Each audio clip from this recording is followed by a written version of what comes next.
Ladies and gentlemen, welcome to episode 60 of the Taking 20 podcast, the Monster Series. This time, the Lich better have my money. The sponsor this week is Nude Beaches. The people that go there probably aren't the people you want to see there. Please subscribe or give us a like or rating wherever you're listening to this podcast. I would greatly appreciate it. Also, if you have any feedback, please send it to me at feedback@taking20podcast.com. I'd love to hear from you. I just want to go on record right now and say it was so hard to name this episode. I mean, it could have been Life's a Lich, Then You Don't Die, or Liches Be Crazy, or I'm Rick James Lich. Some fields are just more fertile for bad comedy than others, and this episode was certainly one of them.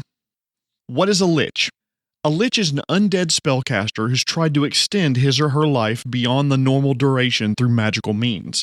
Usually dark, evil magical means. The term Lich is derived from an Old English word for corpse. In cemeteries, the gate where the coffin and the funerary procession usually entered was commonly referred to as the Lich Gate. An old term for cemeteries was actually Lichburg.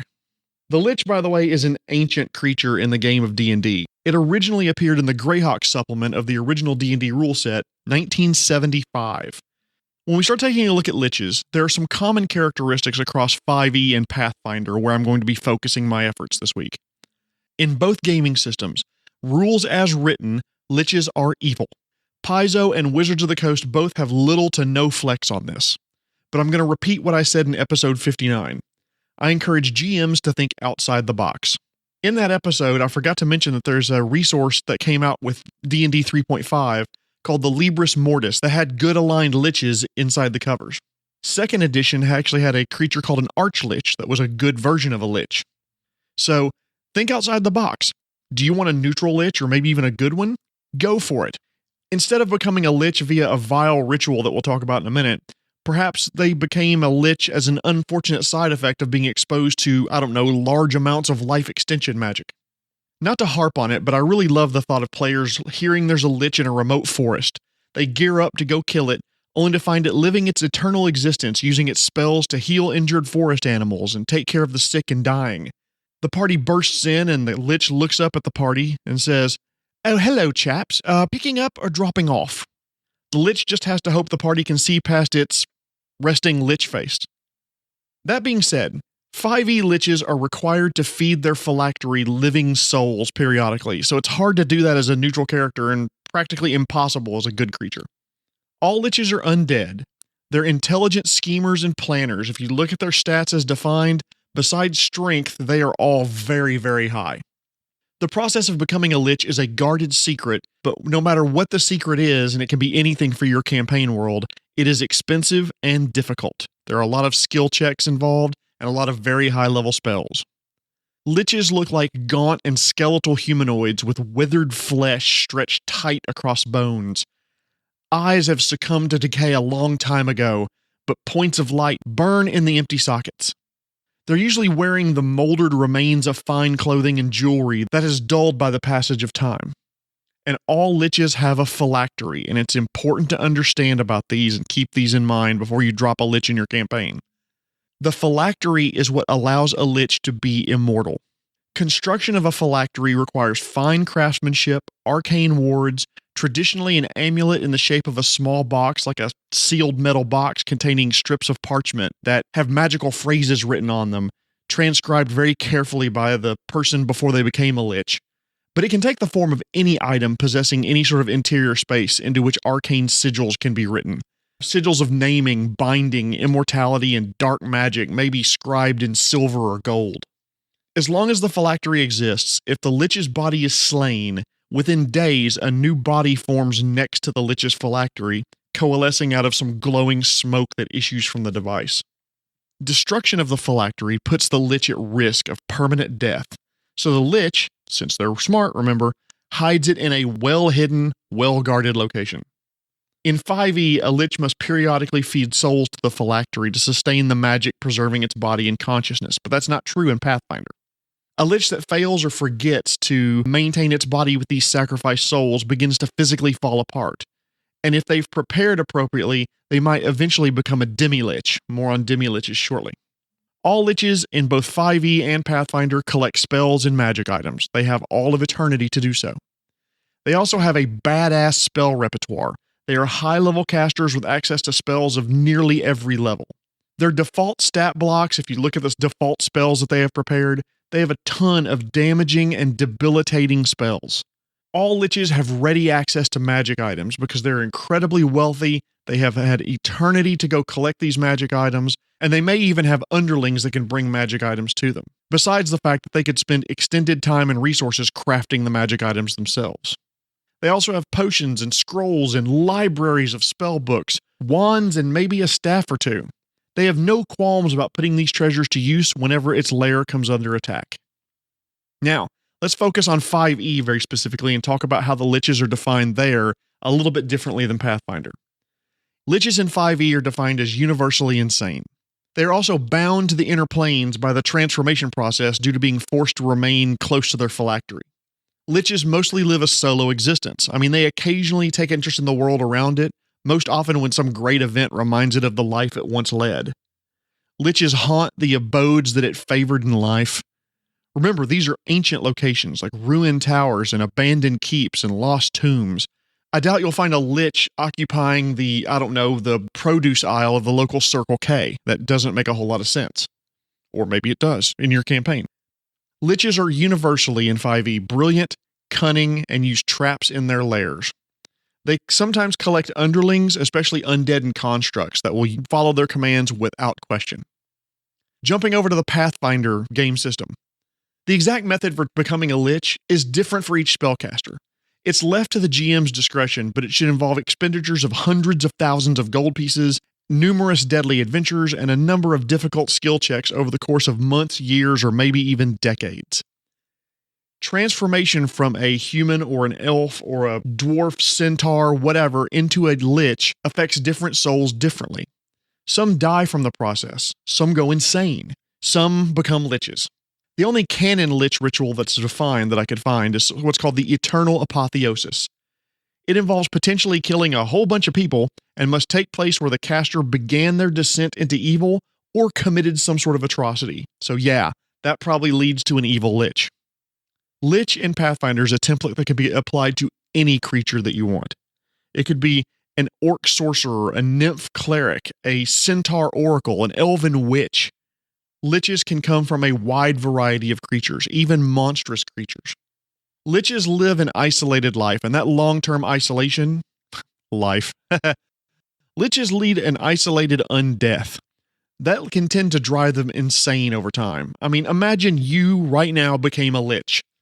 You still care about your family, your spouse, your daughter, and of course, the son of a lich. Moving on. Eventually, your family will start passing away, and all that's left are people with increasingly tenuous connections to you. Grandchildren, great-grandchildren, great-great-grandchildren, grandnieces. I mean, you go even further down the line. And over time, those family connections become less and less important to you, causing you to withdraw from the world even more. Suppose you want to use a lich as a big bad evil guy. How do you do it? Well, my fellow DMs and GMs, they are high-level, big, bad, evil guys. They are the pinnacles of necromantic arts. Your world may actually require help from an evil god or power to become a lich. Because remember, the exact process either isn't well-defined, cleverly hidden, or changes from person to person to person who wants to become a lich. If they have to solicit that help, they may have to serve that higher power in some way while they're in lich form. Point being, liches aren't going to be rank and file members of an army. These are leaders, rulers, necromantic forces of nature that can form plans that take years or even centuries to come to fruition. Another thing they can be used for is guardians of very, very important artifacts. Imagine a monk that's been changed into a lich that has been created to guard a lost king's crown of power.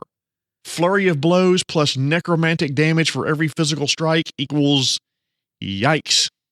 In a world with a necromantic kingdom, it would make sense for liches to occupy the top positions of power. But things to always keep in mind. Every lich had a reason for becoming a lich. It could be that they wanted to continue work on a long-term project plan or scheme. As I said in episode 29 about intelligent undead, the lich's greatest ally is time. I mean, if you were a creature who didn't have to worry about a relatively short mortal life, why would you take risks when a bunch of humans come sniffing around? Liches are powerful opponents, and low-end parties really can't challenge them at all. In most worlds, high-level PCs are really rare. So if a group of high-level PCs has formed and they become a threat, why not seal up your lair, hide all the entrances, post powerful wards and creatures as guards, and wait 50 years? That human wizard loses her faculties and isn't really a threat anymore. That dragonborn monk develops bad knees and can't kick. The dwarven cleric retires to a training position within her church.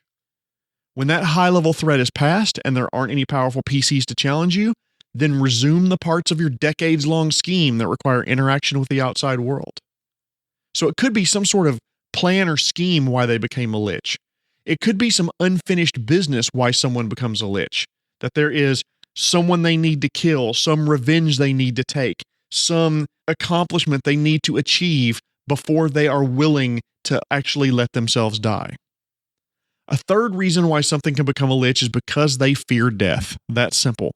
They fear the afterlife and they fear what will happen to them when they shuffle off the mortal coil and they go to whatever judgment looks like in your world. Whether that's Pharasma and Pathfinder, they go to the Fugue Plane in Forgotten Realms, or whatever it happens to be in your particular campaign setting. Alright, so let's talk about liches on the battlefield. First of all, I want to wholeheartedly recommend the blog and the book, The Monsters Know What They're Doing by Keith Amon. I've mentioned it before in this podcast, and I adore this book so much. The tactics and spells are tailored towards D&D 5th edition, but there's good information there for all DMs and GMs, regardless of your gaming system. Universal advice, do not throw the Lich in as soon as you can. Big bad evil guys, I believe, need to be hinted at, suggested, rumored about before the PCs ever learn who they are, what they are, or even if they're the big bad evil guy they're hunting for. In the first season of Critical Role, for those of you that have watched it, the Briarwoods, and I'm not going to spoil anything, the Briarwoods are hinted at, suggested, you find out some rumors about them before they are revealed to be what they actually are and what they've done to merit attention. If you do have rumors about your big bad evil guy or hints and suggestions of them, make them scary. The dread things done by them, their capability to cause harm to others, especially those that the PCs love, the NPCs they have fallen for, or the NPCs they consider friends. Show the fear of the big bad evil guy that the powerful lieutenants hold, especially if the lieutenants that the PCs just fought pushed them to the limits and they barely came out ahead. Well, this morgue nearly kicked our asses and it's afraid of whoever this Azug the Destroyer is. Have them learn more and more about Azug the Destroyer as time goes. Then when they finally face Azug, it'll put fear into their hearts before the Lich aura ever gets the chance to do so. Liches are resistant or immune to many damage types, piercing, slashing, necromantic damage, diseases, and so forth. So make them confident on the battlefield, but not cocky. Remember, they are incredibly intelligent, and they've been in fights before. Encounters with liches should be memorable. Make them unique. Give liches their due descriptions about what they look like and how they behave and the way they walk and the voice that they have. Whatever it turns out to be. Whatever you can come up with to be unique for that lich. Give each lich a unique array of spells and items. They should have motives of their own, just like all good bad guys do. Consider giving them powers that the PCs don't have and that aren't in the manual. Additional legendary actions unique to their life or transition into lichdom, like damaging spells, party debuffs, self-healing. Get creative with it. Have them surrounded by supporting creatures, undead, constructs, summon creatures. They will bombard the PCs with spells that will debilitate and damage them, and they don't engage in melee unless they absolutely have to, and then only if they have contingencies to avoid death or destruction of their body. Now you may be thinking, well, Jeremy, yeah, the PCs can destroy their body, but you said that the Lich reforms at the phylactery. That's true.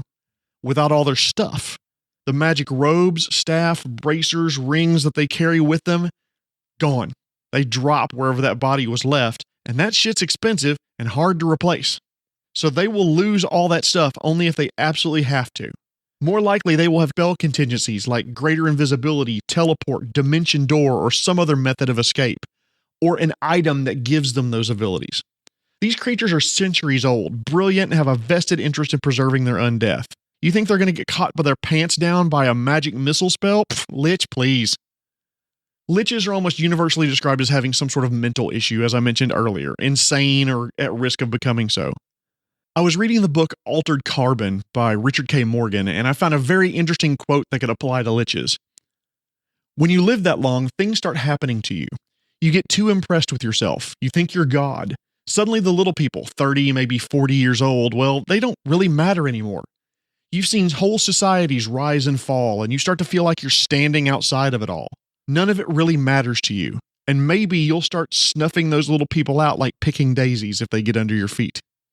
It's a great book, by the way, also a very good series that you can go watch on Netflix, but I love the book. That's always my preferred media.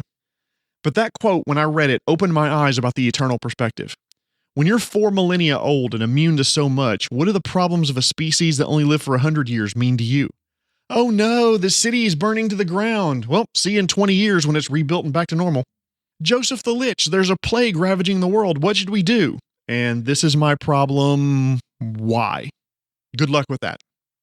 Now, when it comes to liches, there are special variants of liches, 2 of which that I want to mention specifically. Since I've already talked about mind flayers in episode 49, I want to talk about the Alhoon, which is a mind flayer who has become a lich. Nasty baddie. All the advantages of both mind flayers and liches. Go give that episode a listen if you want to learn more about mind flayers, but an Alhoon can be a great big bad for a campaign. Another special type of lich that we can run into is called a demi-lich. These are 5th edition liches that didn't adequately feed their phylactery with souls. They are no weaker of an enemy. As a matter of fact, they're stronger in some ways. They don't need a physical body anymore, and their soul is infused not only into the phylactery, but multiple soul gems. So you still have the phylactery to destroy, and you've got to find all these soul gems to destroy as well to fully destroy a demi-lich. It boils down to this. Liches are not run-of-the-mill undead. They're intelligent, devious, and live for centuries or millennia. Don't just treat them as a stronger version of a mummy or an uglier version of a vampire. They are big bad evil guys in their own right, and they should serve as a force for maybe an entire campaign from level 1 to 18 or 20. If you do want to drop them in, customize them to fit your campaign. Add or change the abilities that they have, the spells they wield, the magic items they carry. They are intelligent. They will likely learn about the PCs and be ready to counter their strongest abilities. Make sure their phylactery is carefully hidden and warded against easy discovery. Maybe even completely bricked in into a room that has no physical entrance. Give hints about this bad guy's existence and give rumors about the Lich before you ever deploy it on the battlefield. Slowly and gradually reveal the threat that this big bad evil guy poses to the PCs. Give them a healthy fear of him before they ever see him on the battlefield. And you will have a great big bad evil guy for your campaign. Thank you so much for listening to this episode, episode 60, more of the monster series, Lich Better Have My Money. Thanks again to this week's sponsor, Nude Beaches. If you don't go to one, it's probably because you're clothes-minded. My name is Jeremy Shelley, and I hope that your next game is your best game.